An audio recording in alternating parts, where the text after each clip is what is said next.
The President's press conference at the State Department Auditorium in Washington, D.C., February 21st, 1962. Thank you. I have one statement. It is increasingly clear that the impact of Colonel Glenn's magnificent achievement yesterday goes far beyond our own time and our own country. The success of this flight, the new knowledge it will give us, and the new steps which can now be undertaken will affect life on this planet for many years to come. This country has received more than 30 messages of congratulations from other heads of state all over the world, which recognize the global benefits of this extraordinary accomplishment. And I want to express my thanks to them and at the same time pay tribute to the international cooperation entailed in the successful operation of the Mercury Tracking Network, and express particular appreciation to those governments which participated in this international program by permitting the location of 18 such stations all around the world, including those in the Grand Canary Islands, Nigeria, Zanzibar, Australia, Mexico, Bermuda, and the Canton Island in the Pacific. One of the messages that I received was from Chairman Khrushchev in the Soviet Union, suggesting that it would be beneficial to the advance of science if our countries could work together in the exploration of space. I am replying to his message today, and I regard it as most encouraging, this proposal for international cooperation in space exploration, including specifically Soviet-American cooperation, which I spelled out in my State of the Union message of last year and in my address to the United Nations. You may recall that last year in January of 1961, in the State of the Union address, I said, specifically, I now invite all nations, including the Soviet Union, to join with us in developing a weather prediction program, in a new communications satellite program, and in the preparation for probing the distant planets of Mars and Venus, probes which may someday unlock the deepest secrets of the universe. And previous to that, under the previous administration, many suggestions were made for international cooperation.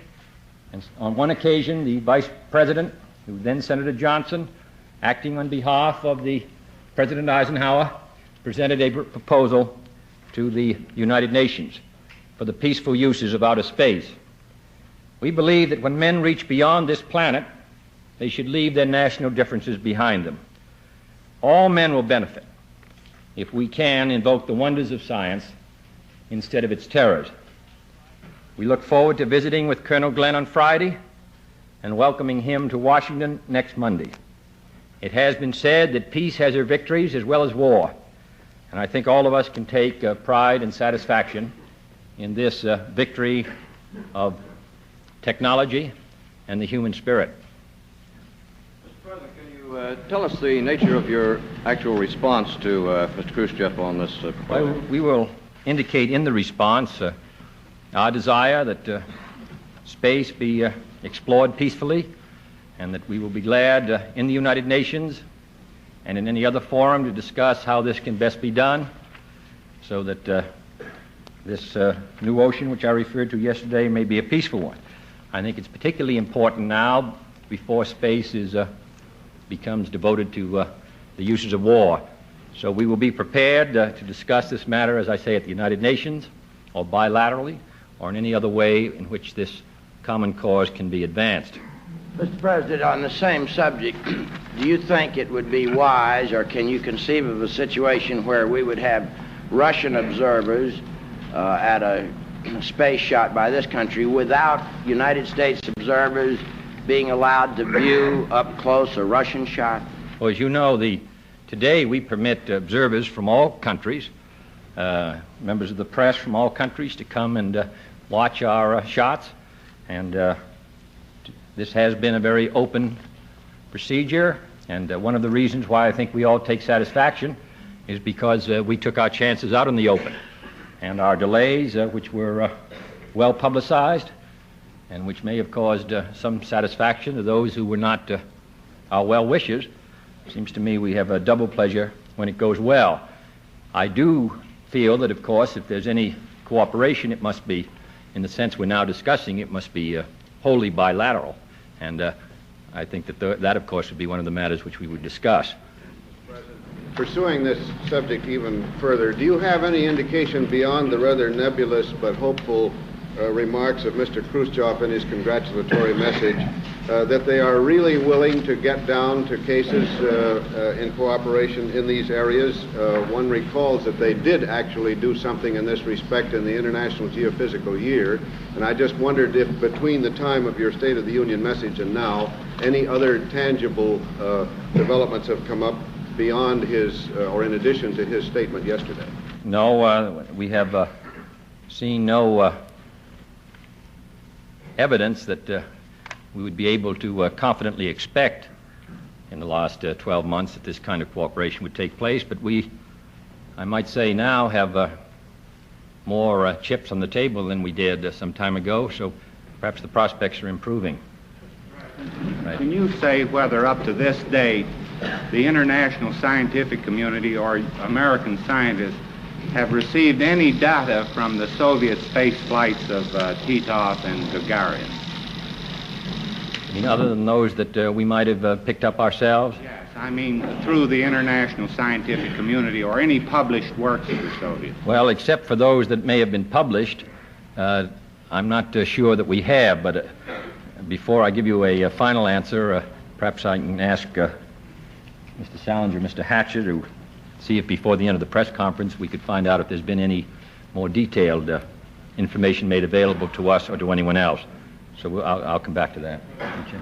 Yeah. Mr. President, on a more local level, the Washington Daily News suggested today that since Colonel Glenn's achievements illustrate the ultimate in physical and scientific discipline, that all the school kids and all the surrounding schools in Maryland, Virginia, and Washington be let out to welcome him here Monday.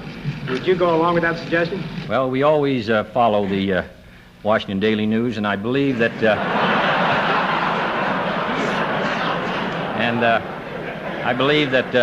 that is being done in this particular area, Washington, D.C., and perhaps those that may be nearby in Maryland and Virginia. We'd be glad if they followed the example. Mr. President, there have been published reports to the effect that you have decided on a policy of disengagement in Laos after consultation with the Joint Chiefs of Staff. Could you clarify the situation as you see it in Laos and South Vietnam? No, I would say that our policy has been quite consistent since last April when we agreed to the ceasefire. And we have, since that date, been attempting to organize a government and secure agreements from the parties who are involved internally and externally for a neutral and independent Laos. That is our objective, and we're continuing to work for it. Many months have passed, but that remains the star by which we guide our course there. And therefore, it would be improper at this time to talk about disengagement. We are engaged in the task of attempting to build a neutral and independent Laos. And it is to that end that we are directing our efforts. And it would be, as I say, not precise to state that on the advice of the Joint Chiefs or for any other reason, we are withdrawing our interest before that task has been accomplished. Chancellor Adenauer is reported to have said, while talking with the parliamentary group of the CDU, that possibly the time has come to break off the Thompson-Gromyko talks and throw the Berlin question into a Big Four foreign ministers conference. Do you have any comment on this? Well, I know that there was a newspaper report based on supposedly what the Chancellor said in a conversation, but I think there is some question as to whether that represented a accurate description of his views. I will say that that is not the impression that we have received, and in fact we have received an opposite impression, and that is that these probes or these talks, while they have not been productive so far, nevertheless, the subject is not exhausted, and we should continue. If, and I said this from the beginning, there is some evidence that by raising them to a ministerial level that we would be more successful, then I think we ought to do it. But I do think that the conversations at this level now at least permit us to see whether there's any ground for a hopeful negotiation. I presume that what you mean by forepower would be the Soviet Union, the British, the French, and ourselves, and not West Germany, the British, French, and ourselves. As you know, General de Gaulle has been unwilling to have a four-power foreign ministers' conference, at least for France, until there's some evidence that such a conference might produce a useful result. So far, the results have been comparatively minor or minuscule. Mr. President, recalling your own interest in Algeria as a senator, have you any comment on the ceasefire agreement that apparently has now been reached between the rebels and the French government? I'm hopeful that there is a ceasefire agreement, that it will permit a orderly and satisfactory solution, and we are, of course, most interested in the efforts that are being made to achieve that. I think that we should wait, as far as the United States is concerned, and watch the evolution with very concerned and friendly interest, which has been our policy for many months. President, no doubt you're aware as to what Congress has done on the urban affairs proposal. Would you care to comment, sir, on what your next step would be regarding the plight of the cities, and also what the future might hold for Mr. Weaver? Well, I think there's going to be a urban department sometime. There isn't going to be one now, but there's going to be sooner or later. You have too large a percentage of our population living in the cities, 70, 75 to 80%. They face many problems. The mayors of the country and others who are most concerned with them have supported this proposal. We're going to have an urban department. It may not come this year, but in my opinion, it will become as necessary and inevitable as the Department of Agriculture or HEW. Now, the difficulty, of course, is that many of those who do not live in urban areas are opposed to it. But if we in this country began to adopt the system that everyone who lives in a city area voted against those things which were of assistance to the farmer, and everybody who comes from a rural area voted against those policies which provided a better life for people in the city, and everybody who lived outside the Tennessee Valley voted against the Tennessee Valley Authority, and everyone who lived in the east voted against development in the northwest, or the development of natural resources, this country would come to a grinding halt. So I am hopeful that after a longer look is taken at this proposal, and it's analyzed on its merits, that in my judgment, the Congress of the United States will support an urban program. I believe it's vitally important, and I regret that the Congress did not see fit to adopt it. I don't think that it's so much an administration loss as it's a loss for the city and the country. Now, in regard to Dr. Weaver, he would have been admirably qualified as the head of the largest division, which would have been included in the urban department. I see now that various people who oppose the urban department are now ready to support him for any cabinet position he wishes, defense, state, treasury, or anything else. I considered him admirably qualified for this particular position because he'd had long experience in it. And while I'm sure he's grateful for those good wishes for a cabinet position where there is no vacancy, I think he feels that he would have been, that this country would have been better served to have voted for an urban department and permitted him to continue his service in that capacity. Mr. Weaver will get along all right, but I think the question is, the people in the cities are the ones who've been defeated. Soviet planes are continuing to fly through the Berlin air corridor despite our objections. This comes at a time when the Soviets are increasingly critical about the alleged lack of progress in the Berlin talks in Moscow. Do you think this could be a pressure move by the Soviets to force us to come up with additional concessions in Moscow? Well, I wouldn't attempt to draw any conclusions except to say that we've continued to fly the air routes into Berlin. And while those flights have not passed without some interference, I think the fact is that, of course, our rights in this area are being maintained. I'm hopeful that the Soviet Union and ourselves will be able, as I've said from the beginning, to reach an accommodation, because obviously any interference with these kind of rights, or rights which may be on the Autobahn, all these things carry with them hazards which none of us should welcome if we look to the possible end of the road. So I would not make any judgment. I merely hope that it will be possible for them to desist. In answer to Mr. Lissagor's question, it says some exchange between the Soviet and U.S. scientists of informal nature, but only medical information. There was no technical information in regard to the exchanges which have taken place in space. Mr. President, could you give us any information on the present whereabouts of U-2 pilot Powers, and when he will be available for questioning by the press and Congress? There is, as you know, a board of inquiry which is examining whether Mr. Powers completed his contract. That board of inquiry is under the leadership of Judge Prettyman and represents outstanding citizens. Mr. Powers has been cooperating fully. He will be available for the Congress. This inquiry will be completed by the middle of next week, and he will then be available to the Congress and to the press. And I must say that there is so far no evidence that he did not comply with his contract, but I would not, I think we could make a more precise judgment at the next press conference. Mr. Wicker? Or a more final judgment, I would say. In your view, Mr. President, is the South Vietnamese government now carrying out the administrative reforms and creating the political conditions in which our increased assistance can be most effective? Well, we're working with them to accomplish both of these objectives. And these objectives, I must say, are hard to carry out. This country's been in a struggle now for a number of years.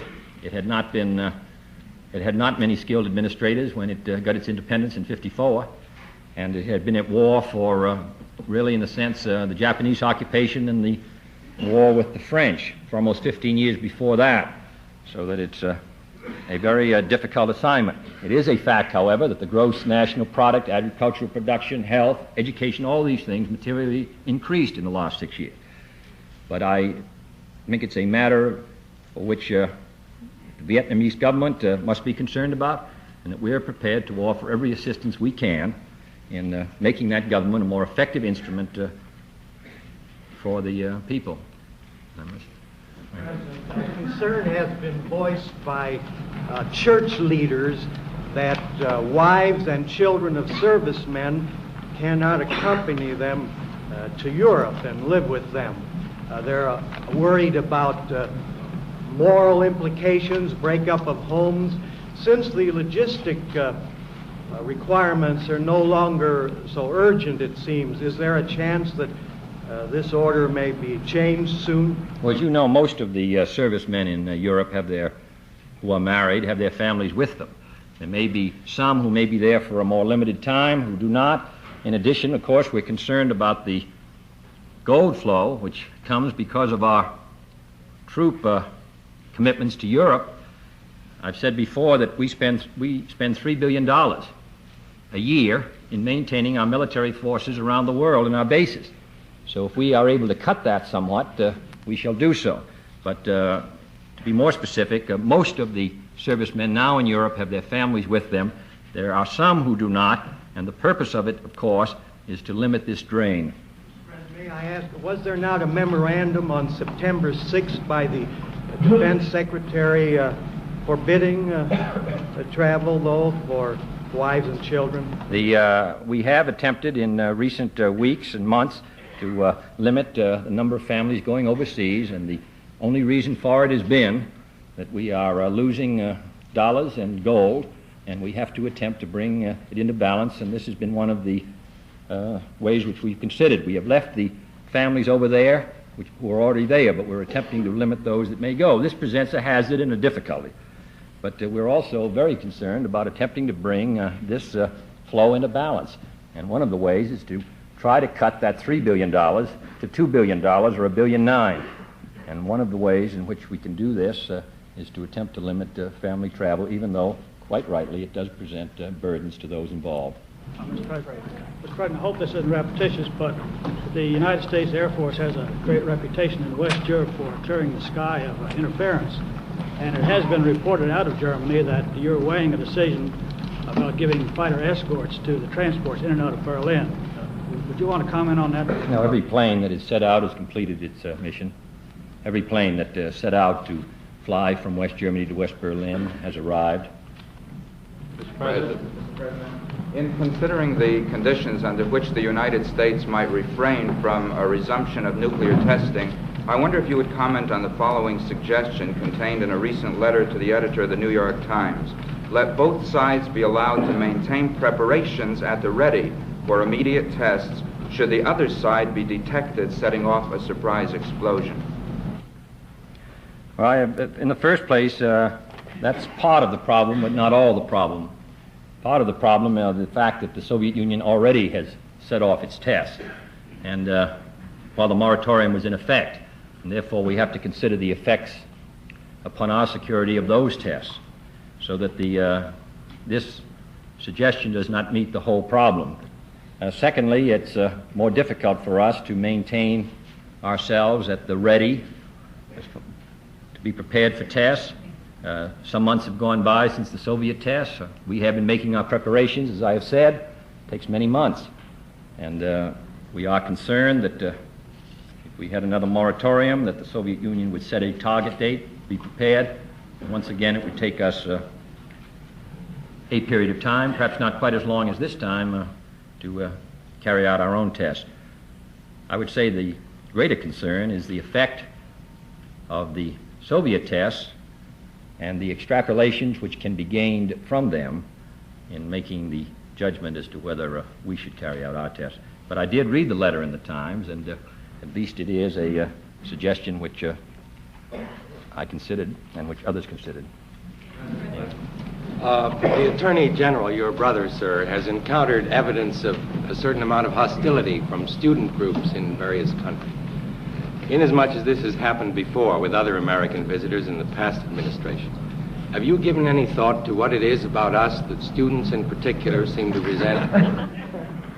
Well, one of the reasons that I was anxious to have the Attorney General make the trip was because of this very rather curious factor, because you would feel that students who are intellectually curious would be attracted by a free society which gives that intellectual curiosity a chance to develop rather than a totalitarian society. And therefore, as you know, in the Attorney General's schedule, on nearly every occasion he's spoken at colleges and universities. So I'm sure he will have some views of that. What has also interested me is the stereotype of the United States. It's a view of the United States almost 50 years old.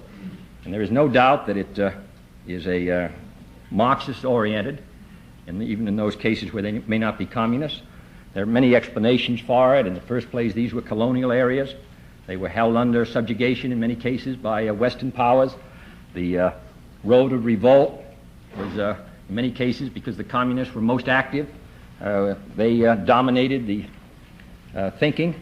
And I don't think that the students have caught up with the tremendous changes which have taken place in the United States in the last 50 years, all with the fallacies in the Marxist system which have become obvious in the last 20 years. In addition, I don't think we are able to emphasize those facets of American life which should be most attractive. I said yesterday that the University of California has more Nobel Prize winners than the Soviet Union. They find in this country, and there are 40 or 50 of them, a climate which permits them to function most effectively. And all of the cultural efforts here, all of the intellectual efforts, all our great schools and universities, these are the part of the story we ought to tell. I think the Attorney General attempted to communicate that, but of course he is one voice, but he is attempting to, as you know, it's better to light a candle than curse the darkness. But I do agree with you that this is one of the most serious and I think in many ways stimulating problems that we face. How to tell our story in a way that makes it new and exciting to young students, and also have them examine objectively, under the light of present circumstances, the serious failures of the Marxist system, which can be told from the wall to China. And I think that's our job. And I think the trip's been worthwhile for that purpose alone. President, There has been considerable discussion regarding possible tax reduction. Would you tell us what the prospects are for an income tax cut within the next few years? Well, I was set to answer that, but you said for the next few years, Mr. Senator. I don't know what's going to be our economic situation in the next few years. Obviously, our present tax structure brings in good times, a tremendous revenue. And if we do not have a recession and our present tax structure remained, we would be in a position, obviously, where a tax reduction in a few years or in a period of time might be possible. The fact of the matter is that if we had not had the Berlin crisis, which required a $3.5 billion additional expenditure last summer, at the time when we were considering our tax reform bill, it might have been possible to make changes in some of the categories. That was denied to us, and therefore, for the present, there is not a chance of a tax reduction. The key will be whether we can have continued prosperity, and I therefore urge again that the Congress consider very carefully the proposals that we've made, which we hope can keep the economy moving ahead. I regard that as a problem which should engage our best efforts of both parties. And we've set up a number of proposals in which at least we have our ideas. The capital expenditures, the income tax for a period of time if we begin to have a slump, retraining, all youth employment and all the rest. Now, if these aren't the proper means, I'd like to have other suggestions. But you can't look at 49 and 54 and 58 and 60 and say that nothing needs to be done. So I would hope that those who do not agree, and there seem to be some, with our suggestions, I think they're obligated to come forward with some of their own, and I can assure them to look at them most carefully. Because if we have another recession in 63 and 4, it will affect our gold problem, it will affect our problem of unemployment, and all the rest. So I think it's a matter we all ought to be looking at. And it's a kind of dialogue to which both of our parties ought to be addressing themselves, rather than some of the rather ancient arguments which seem to me were settled in the days of Franklin Roosevelt. In view of your remarks on the military dependence travel, is it correct to believe then that such travel will not be resumed until the gold flow situation improves? I would prefer to talk to have you talk, Mr. Raymond, to the Defense Department, who can perhaps give us a more up-to-date than I'm able to do today, and I can perhaps supplement that after the press conference, Mr. Salinger. Yes, Mr. President, if we could go back to the space question. We have been talking about a race in space. For example, a race between the United States and Russia to get to the moon. Suppose now we should get this international cooperation that you've been talking about. What form would it take? Would it go so far, for example, as a joint United States-Russia mission to the moon? Would it go that far, or just how would it work? Well, I think it would be premature to attempt to suggest, because all we have now is so far is a indication of interest, and we know from long experience that it's more difficult to transform these general expressions into specific agreements. So I think that we should wait till we see what response we get from the Soviets to our answer to Mr. Khrushchev, and then decide what it is we can do. We are spending billions of dollars in space, and if it's possible to ensure that space is peaceful and that it can be used for the benefit of everyone, then the United States must respond to any opportunity we have to ensure that it's peaceful. But I can't give you an answer till we see whether the rain follows the warm wind in this case.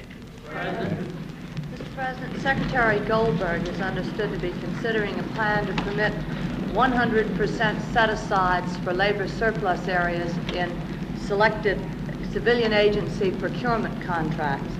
If he indicates his approval of this plan, will you give yours in the form of an executive order authorizing these increased set-asides? Well, I'd be very responsive to that if we can do it. I think one of the great concerns, the rather limited amount of contracts, both defense and civilian, that go to areas of maximum unemployment. Partly that's because there aren't sufficient plants in those areas. But in answer to your question, if Mr. Goldberg suggests it, I would be inclined to approve it, though I'd first have to examine it in more detail than I have up to this time. Thank you.